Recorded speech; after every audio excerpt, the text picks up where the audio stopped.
सुनी थी राम से, उत्तरकांड में आपको मिल जाएगा विवरण।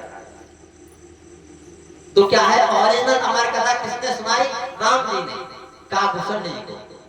काकभूषण जी ने जो शंकर जी को सुनाई वो डुप्लीकेट थी, दूसरे नंबर की, और शंकर जी ने जो सुनाई थी वो तीसरे नंबर की सुखदेव जी को, और सुखदेव जी जो सुना रहे वो चौथे नंबर की। ये जीव माया से मुक्त होकर यानी इससे दूरी बढ़ाकर कैसे ईश्वर को प्राप्त करता है, परमेश्वर को नहीं, ईश्वर को, दिव्य ज्योति को।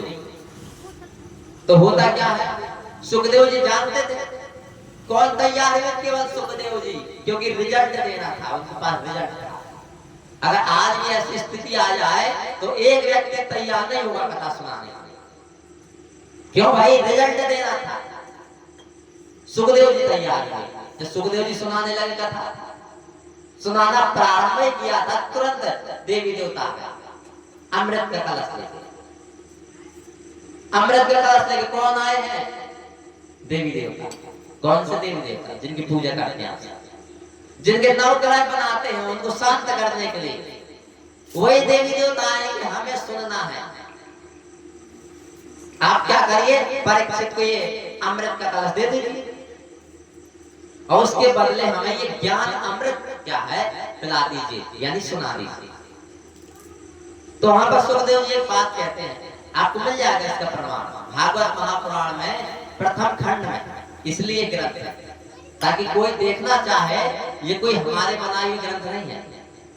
हमारे देश में जो सर्वश्रेष्ठ प्रकाशन है गीता प्रेस, जो पूरे अंतरराष्ट्रीय स्तर पर चलता है, उसी के ग्रंथ। तो होता क्या है, सुखदेव जी सुनाने लगे, देवी देवता आ गए अमृत का कलश लेके। क्या अमृत का कलश परीक्षित को पिला दीजिए, वो हमें क्या अमृत क्या पिला दीजिए, यानी सुना दीजिए। तो वहां पर सुखदेव जी कहते हैं कि तुम क्या है ये विनिमय करना चाहते हो, आदान प्रदान। अगर पूरे संसार की संपत्ति एक तरफ रख दी जाए तो वो अमृत कलश से छोटी निकलेगी। अमृत कलश धरती की सारी संपत्ति से आगे है। तो क्या है, जो धरती की सारी संपत्ति से भी आगे अमृत कलश है। बोले गए थे, सुखदेव जी मना कर देते, तुम पात्र नहीं हो, तुम सुनने के पात्र नहीं हो। क्यों? तुम विनिमय करना चाहते हो, लेन देन करना चाहते हो, आदान प्रदान करना चाहते हो।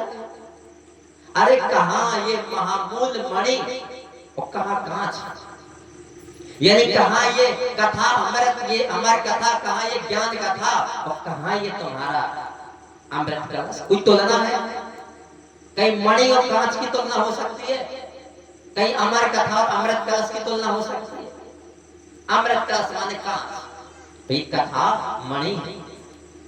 तुम अधिकारी नहीं हो, तुम विनिमय करना चाहते हो, लेन देन करना चाहते हो, इसका महत्ता गिराना चाहते हो, खरीदना चाहते हो, तुम इसके पात्र नहीं हो। भगा दिया। कथा सुनाने वाला देवी देवताओं की पूजा नहीं कर रहा है, उससे आगे है, भगा रहा है देवी देवता की तरफ से सुनने के लिए। उन्होंने भगा दिया। क्यों भाई? लेन देन कर रहे हैं। और आज स्थिति क्या है? आज ऐसी स्थिति, कथावाचक जी क्या है, कुछ अन्न और धन के लोग बस घर घर में सुनाने में लगे हैं।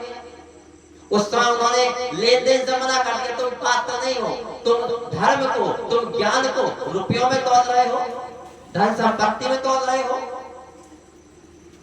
उन्होंने मना कर दिया, तुम अधिकारी नहीं हो सुनने को, भगा दिया देवी देवताओं को।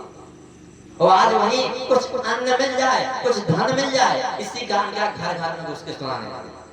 आज कैसी स्थिति है? उस समय एक व्यक्ति नहीं मिल रहा है, केवल सुखदेव जी मिले। आज तो लाइन लगी है लाखों लोगों की, हजारों कथावाचक लाइन लगे, घर घर में उसके कथा सुनाने में लगे। किस लिए? थोड़ा सा संपत्ति मिल जाए। बताइए, जब भी धर्म में लेन देन शब्द आएगा, जब भी धर्म में व्यापार शब्द आएगा, जब भी धर्म में धन संपत्ति शब्द आएगा, तुरंत उसका महत्ता गिर जाएगा। क्योंकि धन से नहीं खरीदी जा सकती ये चीज, ये श्रद्धा और जिज्ञासा से मिलती है। श्रद्धावान लभते ज्ञान, भगवान कृष्ण महाराज कहते हैं चौथे अध्याय के 39वें श्लोक में कि ये ज्ञान श्रद्धावान को मिलता है, धनवान को नहीं। वो आज तो धन अन्य के लोग बस घर घर में सुनाने लगे, इसीलिए कथा का सार चला गया। आप सुनते रहिए पूरी जिंदगी आपको कोई लाभ नहीं मिलेगा, सारे चला गया उसका। बताइए जिस चीज का सारे चला गया तो लाभ ही चला गया, क्या मिलेगा आपको? कुछ नहीं। ये हम नहीं कह रहे, भागवत महापुराण की बात है। इसी भागवत महापुराण में लिखा है। कौन सी भागवत? जो सिर पे रख के क्या घुमाते हैं, कलश यात्रा निकलती है, पूरा पैक किए रहते हैं, उसको तो खोलते ही नहीं कभी। उसी भागवत महापुराण जो हमारे ग्रंथ है, तो ग्रंथ में सबसे पहले लिखा रहता है महात्मा। महात्मा का मतलब होता है सार। जैसे आप रामचरितमानस देखेंगे तो उसका भी महात्मा है, सार क्या है, यानी पूरे ग्रंथ का सार क्या है, उसे कहा जाता है महात्मा। ऐसी भागवत महापुराण खोलेंगे तो उसमें भी सबसे पहले लिखा है महात्मा, यानी इसका सार क्या है। तो जब आप भागवत महापुराण खोलेंगे, पहला ही अध्याय वही भागवत महापुराण, क्योंकि श्लोक नहीं बदल सकता कोई धरती का। वही भागवत महापुराण जब खोलेंगे तो पहला अध्याय निकाल लीजिए। पहले अध्याय का श्लोक नंबर 71 किसका? महात्मा, यानी सार क्या है। जब आप भागवत महापुराण का महात्मा पढ़ेंगे, सार पढ़ेंगे, तो उसके पहले अध्याय का 71वां श्लोक क्या कह रहा है, आप सबको दिखा दिया जाएगा। ऐसा नहीं है जहां कहीं भी धरती पर भागवत महापुराण होगी, किसी भी भागवत महापुराण से देखिए श्लोक तो ही रहेगा, वही जो कथावाचक सुनाते उसी भागवत महापुराण में। आप गीता प्रेस से खरीद लीजिए, उसमें मिल जाएगा। कहीं भी आप भागवत देख लीजिए, कोई भी हो, मिल जाएगा। क्या कह रहा है वो श्लोक? अध्याय 1 श्लोक नंबर 71। कोई नहीं सुनाएगा, कोई नहीं बताएगा, उसी की बात है। क्या लिखा है? विप्रेर भागवती वार्ता गेहे गेहे जने जने। क्या है? ये जो कथावाचक जी लोग हैं, ये क्या है? विप्रेर भागवती वार्ता, यानी जो भागवत की वार्ता है, कथा है, विप्रेर भागवती वार्ता क्या है? गेहे गेहे जने जने, ये घर घर में घुस के लोगों को सुनाने लगे। कथावाचक जी लोग क्या है? ये भागवत कथा घर घर में घुस के लोगों को सुनाने में लगे। किस लिए सुना रहे हैं? कुछ अन्न मिल जाए, कुछ धन मिल जाए, इसलिए कथा सारस तत्वगता, इसलिए कथा का सार चला। क्यों भाई? लेन देन हो रहा है। विप्रेर भागवती वार्ता कहे कहे जने जने, इसलिए कारणता कर्ण भेद कथा सारस तत्वगता, इसलिए कथा का सार चला गया, क्योंकि अन्न और धन आ गया बीच में, लेन देन आ गया बीच में, धर्म को धन से तोल दिया। बताइए, उसी के आगे जनता का क्या है? धन का शोषण करने में लगे हैं। कितनी मेहनत से जनता अपने क्या है धन कमाती है, और ये क्या धर्म के नाम पे उसको लूट के चले जाते हैं। उसी से अपने बेटी बच्चा पालते हैं।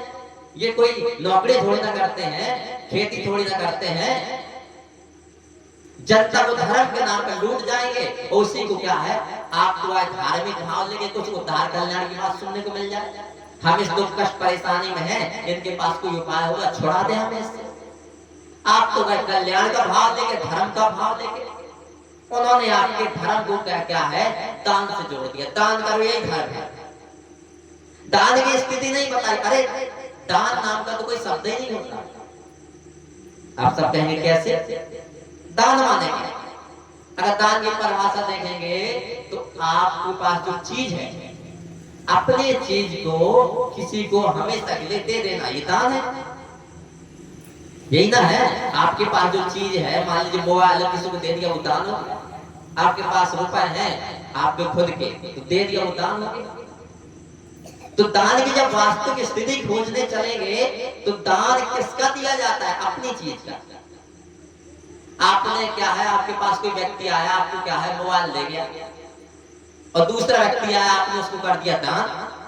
आप सोचेंगे हमें दान से पुण्य मिल जाए, तो चलिए पुण्य मिलेगा, लेकिन जब वो व्यक्ति मोबाइल मांगने आएगा तब क्या देंगे आप? अरे दान अपनी चीज का किया जाता, जो आपका हो। दूसरे की चीज का दान नहीं किया जाता, वो तो चोरी कहलाएगी, बेईमानी कहलाएगी। तो दान आप करेंगे किस चीज का? आपका इस संसार में है क्या? यही ना बता दीजिए। दान तो उसका किया जा रहा जो आपका खुद कुछ हो, आपका है क्या संसार? अरे भगवान की चीज को तो अपना बनाने में लगे। सारा संसार भगवान का, सब कुछ भगवान का है, भगवान की चीज को अपना बना रहा है, यही तो बेईमानी है। मेरा घर, मेरा परिवार, मेरे रुपए, मेरे धन दौलत संपत्ति खेत खलियान, अरे आपका है क्या? क्या लेके आए? भगवान की चीज को अपना बना रहे हैं, यही तो बेईमानी है। इसलिए तो माया नचा रही है। ईमान वाले लोगों को नहीं नचाती है, बेईमान लोगों को नचाती है। उन्हीं को दुख कष्ट परेशानी देती है। माया क्यों नचा रही है? क्योंकि आप कहीं ना कहीं भगवान की चीज को मेरा बनाए हैं, उसके पति बन बैठे हैं। एक चीज का एक पति होता है और सारे संसार का केवल एक ही पति हो, परमेश्वर। जब आप उसके पति बनने लगेंगे, प्रकृति ये कदापि नहीं देख सकती, आदि शक्ति वो कदापि नहीं देख सकती, तुरंत दंड देना चालू कर देंगे। तो दान आप करेंगे किस चीज का? जब आपको कुछ हो तब ना। अरे जितना भी सब कुछ सब भगवान का है, इसलिए आरती में गाया जाता है कि तन मन धन सब तेरा और तेरा तुझको अर्पण। दान शब्द नहीं है, अर्पण शब्द है, समर्पण शब्द है।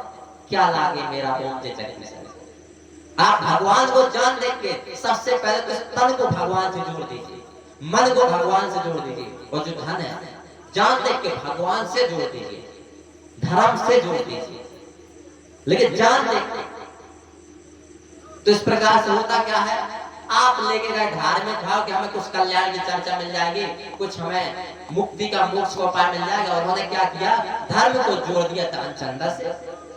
क्या करेंगे वो? 10वां स्कंद तो खूब सुनाएंगे, भागवत महापुराण का 10वां स्कंद, क्योंकि उसमें 12 स्कंद हैं।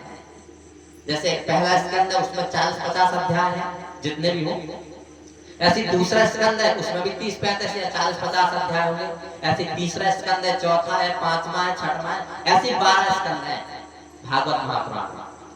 तो 10वां स्कंद खूब सुनाएंगे, खूब। क्यों भाई? लीला चरित्र है। 10वें स्कंद में पूरा भगवान कृष्ण जी का लीला चरित्र भरा पड़ा है। 10वां स्कंद खूब सुनाएंगे, 11वां स्कंद कोई नहीं सुनाएगा। पूरी धरती की बात हो रही है। पूरी धरती पर एक कथा करने वाला नहीं है, भागवत कथा करने वाला, जो 11वां स्कंद सुनाता हो। क्यों नहीं सुनाते? जांच कर लीजिए, आपने भी सुनी होगी, यूट्यूब पर कथाएं हैं, फेसबुक पे मिल जाएंगी, लाइव कथाएं मिल जाएंगी, इतने सारे कथावाचक हैं, उनकी सुनिए ना। 10वां स्कंद खूब बताएंगे, लीला चरित्र। 11वां स्कंद नहीं बताएंगे। क्यों? क्योंकि 10वां स्कंद सुनाने से दान मिलेगा, क्योंकि दान का प्रकरण है, उसी में लीला चरित्र। अगर सुदामा जी को पहले पता होता कि हमारे नाम पे दान चंदा लेते तो कभी न जाते कृष्ण जी। कृष्ण जी बुलाते रहते, सुदामा जी मना कर देते कि हम नहीं आएंगे भाई, आगे चल के लोग हमारे नाम पे दान चंदा लूटे, चावल लेंगे। जो भगवान से कुछ नहीं मांगा सुदामा जी, उसने सुदामा जी ने क्या है, भगवान से कुछ नहीं मांगा। वही कथा जब करवाएंगे, क्या हंसाएंगे, रुलाएंगे, रिझाएंगे। जब बोलने चलेंगे तो लगेगा सबसे बड़े भक्त ही है। जब मंच पर बोलेंगे तो लगेगा इससे बड़ा भक्त कोई नहीं है। जनता को हंसाएंगे, रुलाएंगे, रिझाएंगे, भाव विभोर कर देंगे। और जब लगेगा जनता भाव में आ गई, तुरंत जैसे खेल दिखाने वाला अपनी चादर फैला देता है, तुरंत दान चंदा के प्रकरण शुरू कर देंगे।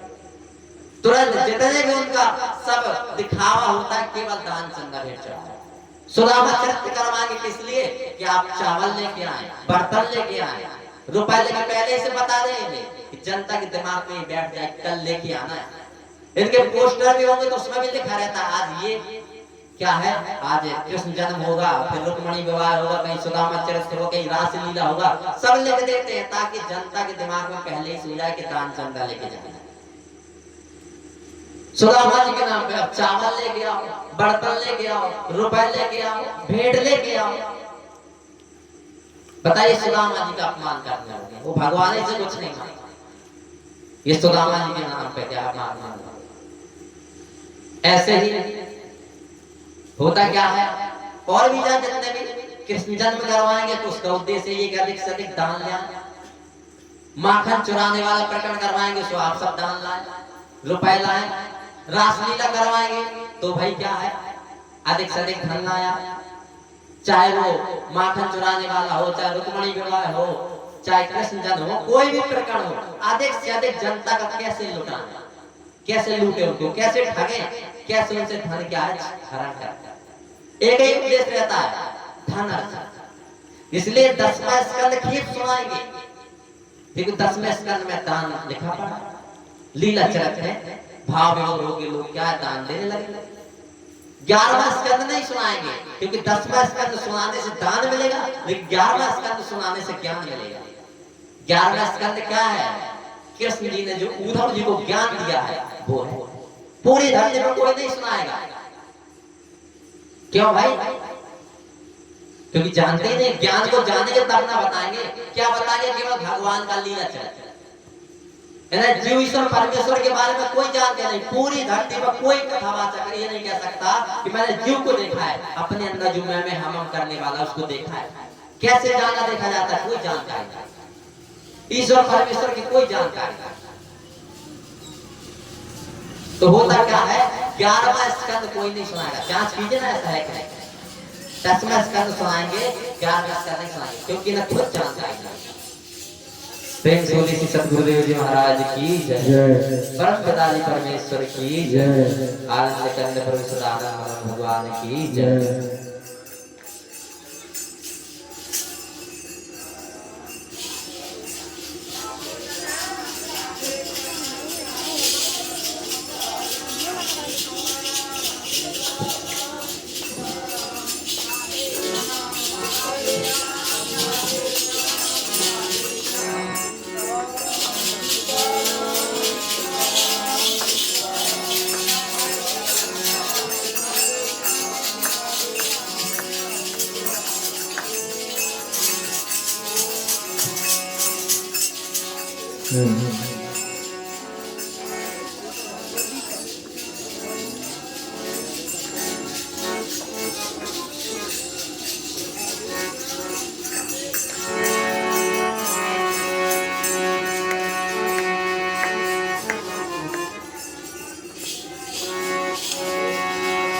सीताराम सीताराम सीताराम सीताराम सीताराम सीताराम सीताराम सीताराम सीताराम सीताराम सीताराम सीताराम सीताराम सीताराम सीताराम सीताराम राधे श्याम राधे श्याम राधे श्याम राधे श्याम राधे श्याम राधे श्याम राधे श्याम राधे श्याम सीताराम सीताराम सीताराम सीताराम सीताराम सीताराम सीताराम सीताराम राधे श्याम राधे श्याम राधे श्याम राधे श्याम राधे श्याम राधे श्याम राधे श्याम राधे श्याम राधे श्याम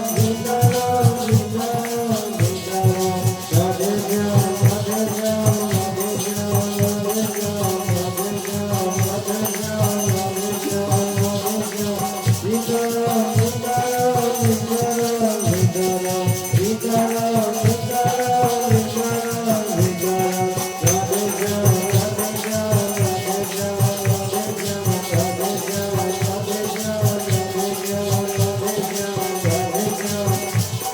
राधे श्याम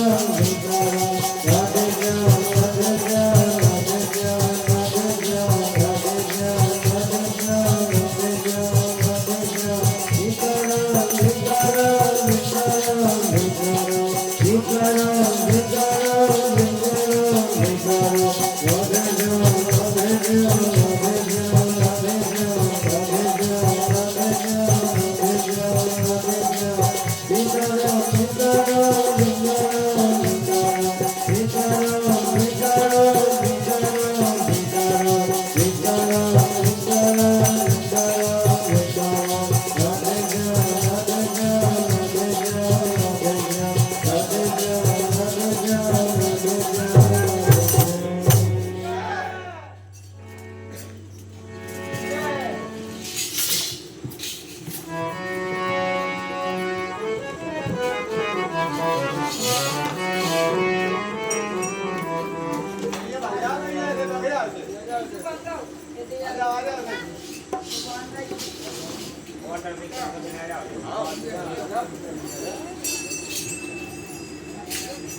सीताराम श्री गुरुदेव जी महाराज की जय। परम पिता जी परमेश्वर की जय। आनंद कंद प्रभु सदानंद मनोहर भगवान की जय। प्रेम सुने वृंदावन के बिहारी लाल की जय। तो हम सब से भागवत कथा बारे में चर्चा। आप सब बड़े शांत होकर सुनिएगा, नहीं तो थोड़ा सा भी विषय छूट जाएगा, समझ नहीं आएगा, घर में दौड़ हो जाएगा। तो पूरी धरती पर, पूरी धरती की बात हो रही है, जहां भी कोई सुनाने में लगा है। 10वां स्कंद खूब सुनाएंगे। क्यों भाई? 10वां स्कंद सुनाने से दान मिलेगा, लेकिन 11वां स्कंद कोई नहीं सुनाएगा, क्योंकि 11वां स्कंद सुनाने से ज्ञान मिलेगा। क्यों नहीं सुनाते? क्योंकि ज्ञान मिलेगा, और ज्ञान को ये जानते नहीं। ये तो एक उन्होंने केवल रट लिया है, पढ़ लिया है, केवल लीला चरित्रों को कैसे कैसे अधिक से अधिक धन उगाही करें, उसको पढ़ लिया है, रट लिया है। ज्ञान के विषय में कुछ नहीं जानते। और ये रटने के लिए नहीं होता है, ज्ञान के लिए ग्रंथ होता है। उसी भागवत महापुराण में लिखा है, उसी भागवत महापुराण के 11वें स्कंद में क्या आया है? भगवान श्री कृष्ण जी महाराज उद्धव जी से कहते हैं, क्या कहते हैं? कि शब्द ब्रह्म निष्णातो। 11वें स्कंद की बात हो रही है।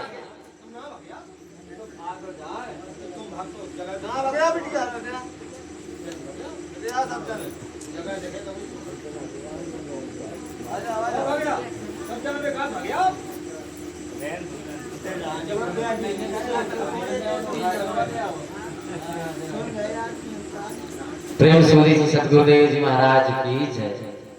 परम पिता परमेश्वर की जय। आनंद कंद प्रभु सदानंद भगवान की जय। तो होता क्या है? भगवान श्री कृष्ण जी महाराज बता रहे हैं 11वें स्कंद में, क्या कह रहे हैं? कि हे उद्धव जी, शब्द ब्रह्म निष्णातो ना निष्णायात परे यदि। यानी आपने सब ग्रंथों को रट लिया है, चाट लिया है, पढ़ लिया है।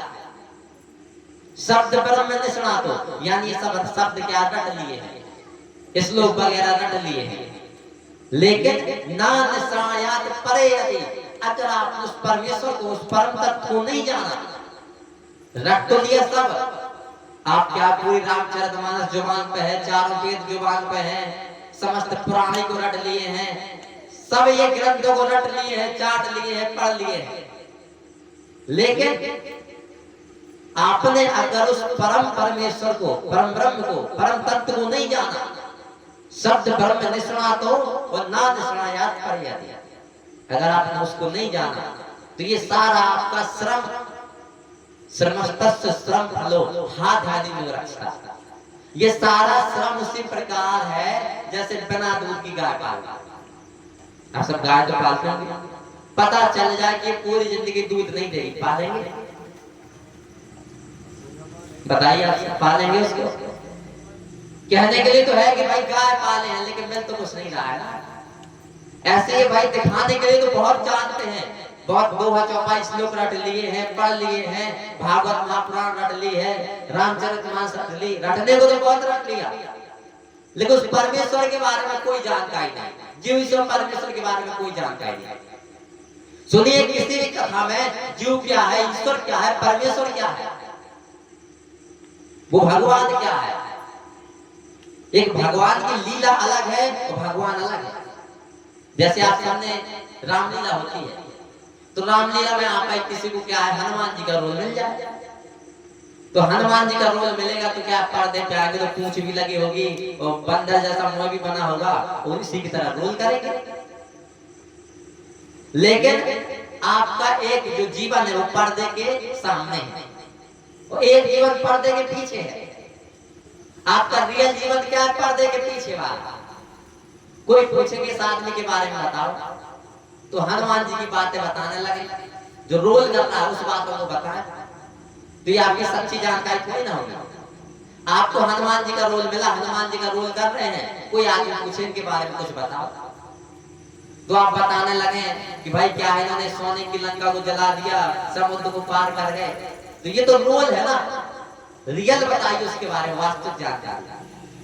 आपका वास्तविक जीवन क्या है पर्दे के पीछे वाला। जब आप वो कॉस्ट्यूम उतार देंगे फिर आपका वास्तविक जीवन पता चलेगा, आपके गुण लक्षण क्या है, रहन सहन क्या है, आप हैं कौन। ऐसे ही अब कोई आपके बारे में पूछे, वो पर्दे वाला बताने लगे जीवन, अरे वो जो हनुमान जी नहीं, पर्दे के पीछे वाला जीवन है उसका। ऐसे ही ये जो लीला चरित्र की है, लीला माने क्या, नौटंकी। रामलीला माने क्या, नौटंकी तो कहलाती है। लीला माने क्या, एक नौटंकी, एक खेल। ये तो लीला चरित्र भगवान का खेल है। रियल क्या है, यही तो कहा अर्जुन को कि ना तू माम शक्य से दृष्ट मने सोचा। सामने खड़े हैं, गीता का ज्ञान दे रहे हैं, उसी समय पे सामने कृष्ण जी हैं और यहाँ पे अर्जुन है।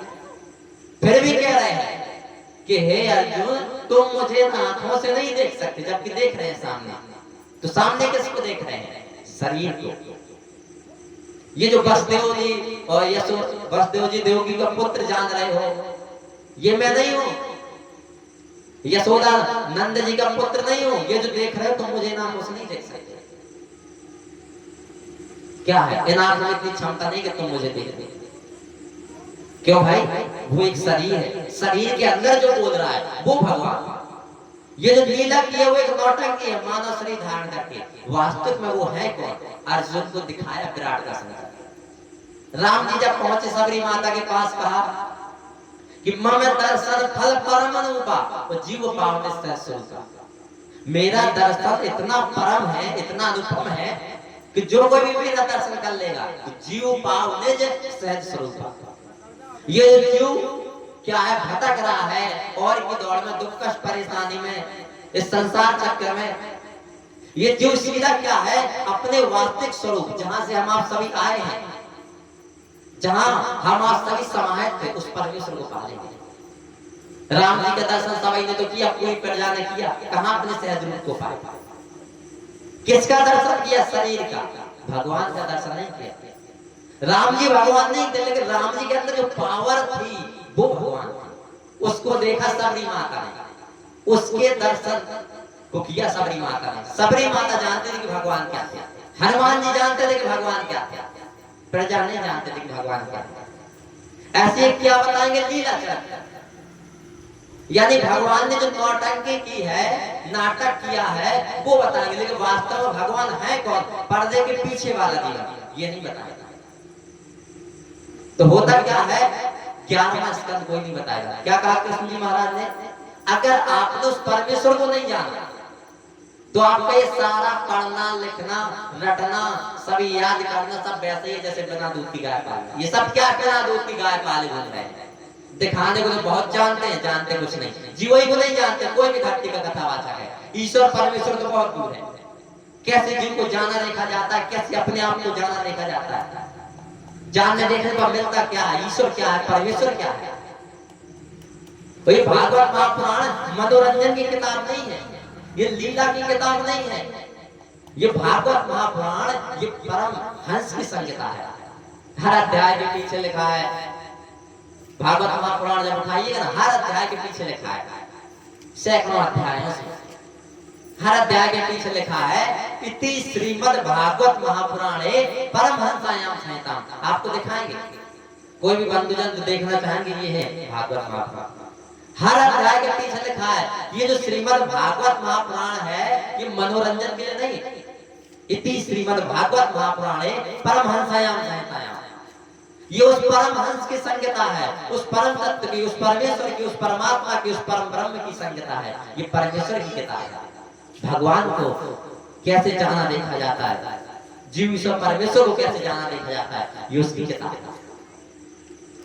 तो होता क्या है, जानते हंस को नहीं। हंस क्या है, परमहंस की व्याख्या करने में लगे, कैसे करते हैं। जो हंसाई को नहीं जानता, हंस तो छोड़ दीजिए, जीवई को नहीं जानता, हंसाई को नहीं जानता, वो परमहंस के बारे में क्या बता देगा, कुछ नहीं। तो क्या है, ये क्या है, 10वां स्कंद खूब सुनाएंगे, 11वां नहीं, क्योंकि 11वें स्कंद में ज्ञान है। लिख जरूर देंगे, जब भागवत कथा होगी तो क्या लिखेंगे, श्रीमद् भागवत कथा साप्ताहिक ज्ञान। देखिएगा आप सब कहीं भी क्या लिखेंगे, श्रीमद् भागवत कथा सप्ताह ज्ञान यज्ञ। ज्ञान यज्ञ क्यों लिखेंगे? भगवान कृष्ण जी महाराज कहते हैं, क्या कहते हैं कि हे अर्जुन, श्रेयान द्रव्यात् यज्ञात् ज्ञान यज्ञ परम तपः। गीता में अध्याय 4 क्या कहते हैं कि हे अर्जुन, यज्ञ बहुत प्रकार के होते हैं। एक ये कर्म यज्ञ है यानी द्रव्य यज्ञ है, एक योग यज्ञ है, ऐसे ज्ञान यज्ञ। तो इन सब में देखा जाए तो ये जो द्रव्य यज्ञ है, द्रव्य के माने जिसमें द्रव्य सामग्री रखती है, कलावा है और भी क्या है जो सामग्रियां है उसकी हवन में, कपूर है, अगरबत्ती, यानी ये सब जो लगती है द्रव्य, ये कहा जाता है द्रव्य। ये स्वाहा स्वाहा वाला। तो होता क्या है, ये जो द्रव्य है इसकी अपेक्षा ज्ञान है कि क्या सर्वश्रेष्ठ है। क्या कहा, श्रेयान द्रव्यात् यज्ञात् ज्ञान यज्ञ परम तपः। हे अर्जुन, ज्ञान यज्ञ सर्वश्रेष्ठ है। ये जो स्वाहा स्वाहा वाले द्रव्य के ये बहुत नीचे के हैं। क्या लिखेंगे, श्रीमद् भागवत कथा सप्ताह ज्ञान यज्ञ, क्योंकि भगवान कृष्ण ने कहा है ज्ञान यज्ञ सर्वश्रेष्ठ, बाकी सब नीचे के हैं, सब असार है, बिना सार के हैं। तो लिख जरूर देंगे कि श्रीमद् भागवत कथा सप्ताह ज्ञान यज्ञ, लेकिन करवाएंगे कौन सा यज्ञ? द्रव्य, वही स्वाहा स्वाहा, क्योंकि उससे दान मिलेगा, चंदा मिलेगा। ये तो छलावा होगा ना, दिखाए कुछ बताए कुछ, ये ना धोखाधड़ी है कि लिख दिया आपने क्या है ज्ञान यज्ञ। ज्ञान यज्ञ नहीं करवाएंगे। ज्ञान यज्ञ माने क्या, जिसमें जीव ईश्वर परमेश्वर की जानकारी है। ज्ञान क्या है, जिसमें संसार क्या है ये जानने देखने को मिले, ये शरीर क्या है किस लिए मिली है, कैसे रहना चलना ये जानने देखने को मिले। ये जीव क्या है, मैं हम करने वाला, कैसे आया है, किस लिए आया है, शरीर छोड़ के जाएगा कहां, सबको छोड़ना है, छोड़ के कहां जाएगा? ऐसा नहीं है सब एक ही जगह जाए। आपके कर्म आपका क्या है निर्णय करेंगे आपको जाना कहां है, स्वर्ग जाना है कि नरक जाना है, जाने पड़ेगा। तो ये मैं हम करने वाला कौन है, कहां से आया है, कैसे जाना देखा जाता है। ईश्वर क्या है, कैसे जाना देखा जाता है, क्या लाभ मिलता है, परमेश्वर क्या है, इन दुखों से छूटने का उपाय क्या है। हर एक चीज जिसमें जानने देखने को मिलती है उसको कहा जाता है ज्ञान यज्ञ। लिख तो दिया ज्ञान यज्ञ, करवाएंगे नहीं, करवाएंगे द्रव्य यज्ञ। क्यों भाई, उसमें इनको क्या है, धन मिलेगा। अभी पहले दिन सुनने को बात मिली, भाई हम सब क्या ज्यादा भी नई उम्र है तो घूमे फिरे नहीं है ज्यादा, हमें काफी चीज नहीं सुनने। पहली बार तो हमें यही सुनने को मिला कि जो मंदिर होते हैं ना, मंदिर इस पे जो पुजारी लगे रहते हैं वो क्या किराए से लगे रहते हैं, बताइए। पहले तो पढ़ाई लिखाई में लगे रहे, ज्यादा तो घूमा नहीं, लेकिन जब इस्लाम में आया तो पता चला मंदिरों में जो पुजारी लगे रहते हैं किराए से, भक्ति भी रुपयों से होती है। अगर उनको क्या है, अगर तनख्वाह ना दी जाए, मासिक वेतन ना दिया जाए या वार्षिक वेतन ना दिया जाए, भक्ति ही नहीं करेंगे। भक्ति माने दिखावा, ये पता चला। लीजिए भक्ति क्या है, बड़े से बड़े मंदिर उस पे जो पुजारी लगे सब किराए का, बताइए। ऐसे यहाँ पे आए तो हमें पहले दिन पता चला कि भाई यहाँ पे यज्ञ होना है, कौन सा, वही द्रव्य सबसे नीचे वाला। लेकिन देखिएगा, लिखेंगे ज्ञान यज्ञ, जो बैनर होंगे ना बड़े बड़े, ज्ञान यज्ञ आपको कहीं ना कहीं जरूर मिलेगा, क्योंकि जब तक ज्ञान यज्ञ नहीं लिखेंगे महत्ता ही नहीं रहेगी उसकी। ज्ञान यज्ञ बिना ये जो द्रव्य यज्ञ बिल्कुल ना के बराबर, बिल्कुल सूना है, असार है, बिना सार का, क्योंकि आपको द्रव्य यज्ञ से ज्ञान नहीं मिलेगा, आप मुक्त नहीं होंगे। अरे कर्म क्या है, अच्छे कर्म के अंतर्गत आ जाएगा ये द्रव्य यज्ञ। ज्यादा से ज्यादा अच्छा कर्म कब, जब आप श्रद्धा और जिज्ञासा के साथ किया। अगर उसी यज्ञ को धन के प्रधानता दे दी जाए, सुनने को मिला भाई पता नहीं क्या राजा रानी, भाई किसी ने 50,000 दिए तो वो नहीं बनेगा, तो उसमें और बड़ा पूरे गांव में ये बात चल रही, किसी ने 60,000 दिए तो किसी ने 70,000 वगैरह 80,000, लास्ट में बात पता नहीं कितनी 1 लाख से ऊपर पहुंची। वो बने राजा रानी, राजा रानी बनने आएंगे, भक्त सेवक बनने आएंगे। यज्ञ में राजा रानी बना जाता है कि भक्त सेवक बना जाता है? क्यों भाई, जिसके पास राजा रानी वाला हो उसके पास धन का संचालन हो जाएगा। ये द्रव्य के किस लिए, धन इकट्ठा करने के लिए। ज्ञान यज्ञ नहीं करवाएंगे, क्योंकि खुद ही ज्ञान को कहां जानते हैं। ये क्या है, समाज के साथ दिखावा। आप तो गए ज्ञान यज्ञ के नाम पे, आप तो गए उद्धार कल्याण के नाम पे। ये क्या करेंगे? आपको ज्ञान यज्ञ की जगह द्रव्य स्वाहा स्वाहा, यानी जितना आपके पास पैसा सब स्वाहा कर दीजिए, वे सब डूब के खा पी के चल देंगे। खा पी के जनता का धन और धर्म दोनों का शोषण करने लगे। जनता को खा खा के भूल गए हैं भैंसे की तरह। अब बताइए कितना कड़वा शब्द है। कहा जाए ये जनता का खा खा के भैंसे की तरह घूम रहे हैं। ये जितना भी जो पैसे इकट्ठे करते हैं अपने परिवार के लिए, बच्चों के लिए, बच्चा पैदा करवाना सिखवा रहे हैं, उसे सवाल आया। कोई कहेगा ऐसा बोल रहे हैं, तो हम नहीं बोल रहे हैं। भागवत महापुराण की बात है। कहेंगे कैसे? अध्याय 71 श्लोक बताया था कि विप्रे भागवती वार्ता कहे गे जने जने कांता कर्ण भेन कथा सारस तत्व कथा। ये जो कथावाचक ये लोग हैं, ये अन्न और धन के लोग बस घर घर में घुस के कथा सुनाने लगे। इसलिए कथा का सार चला गया। दिखाते कुछ है, करते कुछ है। ज्ञान यज्ञ लिखेंगे, करवाएंगे तरफ। कथा माने क्या? जिसमें पूरा भागवत कथा जानने को मिले। भागवत कथा में केवल क्या लीला वाले चैप्टर उठाएंगे। कोई टीचर है पढ़ाने वाला, वो केवल क्या है शुरुआत के कुछ चीजें बताएं और पूरा ना पढ़ाए, तो वो पास हो पाएगा? विद्यार्थी नहीं हो पाएगा। जब पूरा पढ़ाएगा तो पास भी होगा और अच्छे नंबरों से पास होगा, टेंशन भी आएगा। जब पूरा पढ़ाएगा। फेल क्यों हो रहे हैं? मुक्ति क्यों नहीं मिल रही है? क्योंकि जो बोलने वाला है, बताने वाला, उसके अंदर सुखदेव जी जैसे गुण लक्षण नहीं है, और जो सुनने वाली जनता भी उसके अंदर भी परीक्षित जैसे गुण लक्षण नहीं है। यहाँ पे दोनों की गलती। अधिकतर क्या है? जो सुनाने वाला है वो खुद ही माया में रहने वाला, घर परिवार में बीवी बच्चा में रहने वाला, खुद माया में रहने वाला मुक्ति का क्या उपाय बताएगा? मुक्ति का उपाय बताने के लिए, माया से छुड़ाने के लिए माया देते हैं। तो क्या है भागवत महापुराण में? अध्याय 1 श्लोक 75 क्या है? पंडितास्तु कल्परेण रमन्ते महिषा इव पुत्रस्य उत्पादने दक्षा अदक्षा मुक्ति साधना। यानी जो ब्राह्मण जन है, जो कथावाचक जन है, ये जो धर्म के नाम पर लूटने ठगने वाले, उनकी बात हो रही है। पंडितास्तु कल्परेण रमन्ते, रमन्ते यानी घूमते हैं। कैसे? महसाई। महसा माने महसा, महसासुर आपने राक्षस सुना होगा। तो होता क्या है? ये सब क्या है? भैंसे का। भैंसा माने क्या? पतला होता है, मोटा होता है, खा पी के। अभी कोई खा पी के सो जाए, कहेंगे भैंसी की तरह पड़ा है, खा पी के बढ़िया पड़ा है। गाय का भी क्या है? आप देखेंगे, गौर करेंगे, अगर थोड़ी भीगी है, जगह गीली है, तो बैठेगी नहीं। और पड़ा माने वो तो पड़ा है, चाहे जैसा उसे दिक्कत नहीं, खा पी के पड़ा है। तो ये क्या है? पंडितास्तु कल्परेण रमन्ते महसा। इनकी दशा ऐसी है इनकी कि ये क्या है? अपनी पत्नियों के साथ भैंसे की तरह रमण करते हैं।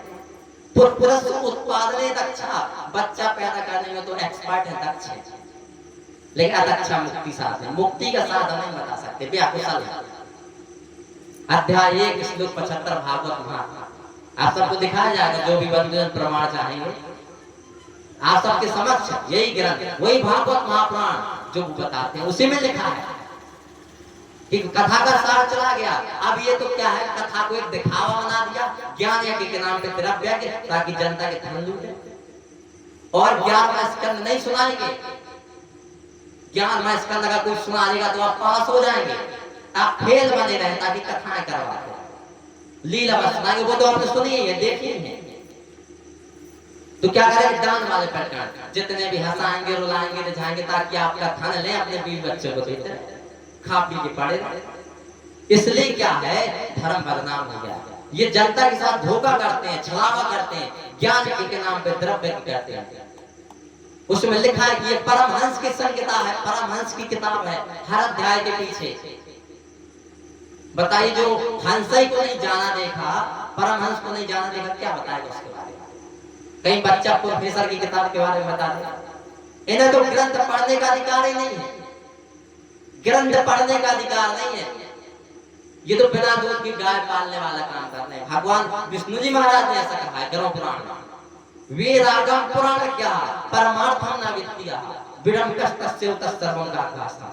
हे गरुड़, वेद, चारों वेद आपने रट लिए, आगम माने शास्त्र सब रट लिए, पुराण क्या, पुराण के स्पेशलिस्ट हो गए, सब पुराण आपने रट लिए हैं, वेद आगम पुराण क्या, लेकिन परमार्थम ना वेद क्या।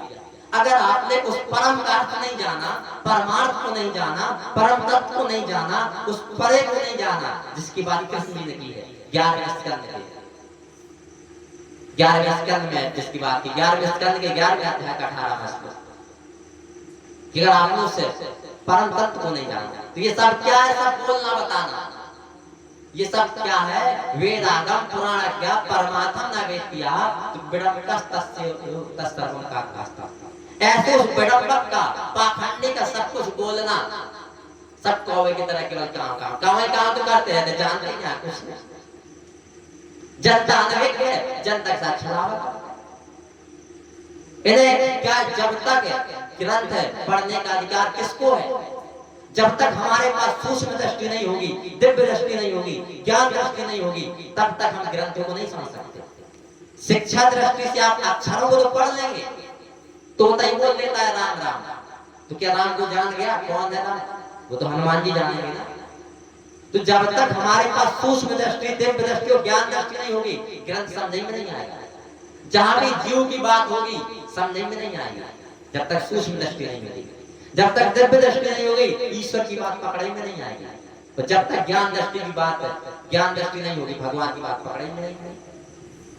इसी को भगवान श्री विष्णु जी महाराज कह रहे हैं कि प्रज्ञाहीनस्य पठनम यथा अंधस्य दर्शनम।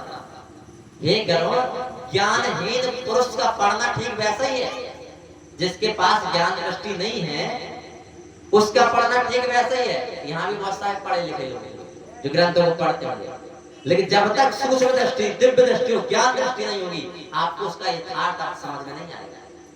जीव की चर्चा होगी, समझ नहीं पाएंगे। गीता में लिखा है कैसे जाना देखा जाता है, जानने देखने पर क्या मिलता है, पूरी जिंदगी पढ़ते रहिए, समझ नहीं आएगा।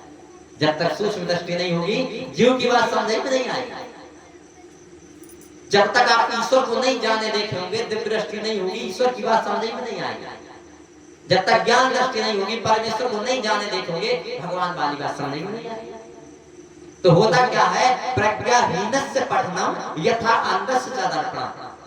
ज्ञान दृष्टि से हीन व्यक्ति का पढ़ना ठीक वैसा ही है जैसे अंधे का दर्पण देखना। अंधे आदमी को दे दो शीशा, क्या दिखता है, क्या बताएगा, दृष्टि है ही नहीं, उससे ग्रंथ दे दो, भागवत दे दो, रामचरितमानस दे दो, कोई भी ग्रंथ दे दो, समझ में नहीं आएगा। तो जब तक ज्ञान दृष्टि नहीं है, तब तक कोई भी ग्रंथ समझ में नहीं आ सकता। इसलिए क्या है, जनता को जो लाभ परीक्षित जी को मिला था, आज वो लाभ जनता को नहीं मिला। क्यों? क्योंकि आज जो बोलने वाला है, बताने वाला है, उसके अंदर ही सुखदेव जी वाले गुण लक्षण।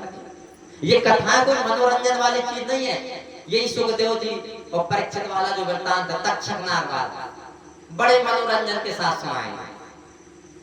ये मनोरंजन वाली चीज नहीं है, इसमें मानव जीवन का रहस्य। कोई भी ग्रंथ में कहानी है, कोई भी प्रकरण है, वो मनोरंजन के लिए नहीं है, उसका एक उद्देश्य होता है। जैसे यही कहानी आप ले लीजिए, ये जो परीक्षित जी हैं, उनको ये क्या है, 7 दिन में तक्षक नाग डसना था, फिर भी उपाय करने लगे। इसका रहस्य क्या है? वो परीक्षित कौन है, वो सुखदेव जी कौन है, वो तक्षक नाग क्या है, ये 7 दिन क्या है, ये किस लिए ये प्रकरण आया है, क्या ये हमको संकेत कर रहा है? इसमें मानव जीवन का रहस्य है। इसमें आप जो कुछ न कुछ व्यक्तिगत कमी है, चिंताएं हैं, दुख कष्ट हैं, और की दौड़ लगी, उससे छूटने का उपाय है इस प्रकरण में। इसको जान लीजिए, जीवन को उतार लीजिए, आपके दुख कष्ट परेशानी सहज खत्म हो जाएंगे। नहीं तो आप लाख कोशिश कर लीजिए, चिंता रूपी नागिन डसती रहेगी, और की दौड़ निरंतर लगती रहेगी, संतुष्टि नहीं मिल सकती जीवन में। लेकिन अगर इसको जान लिया, देख लिया, बोधगम्य तरीका से जीवन में उतार लिया पूर्णता, तो दुख कष्ट परेशानी छूट जाएगी, चिंता कमी और की दौड़ से क्या है, हमेशा के लिए मुक्त हो जाएगा, परम शांति परम आनंद वाला जीवन हो जाएगा, एक समृद्ध संपन्न जीवन हो जाएगा, भरा पूरा जीवन हो जाएगा। इसको जान देख के अपनाने मात्र से क्या है इसका रहस्य, इसको हम जानेंगे इस भजन के बाद। एक भजन होगा, इसके बाद जानेंगे कि ये जो सुखदेव जी परीक्षण वाली कथा है, तक्षक नाग वाली, ये क्यों बनी, ये क्या संकेत कर रहा है हमको।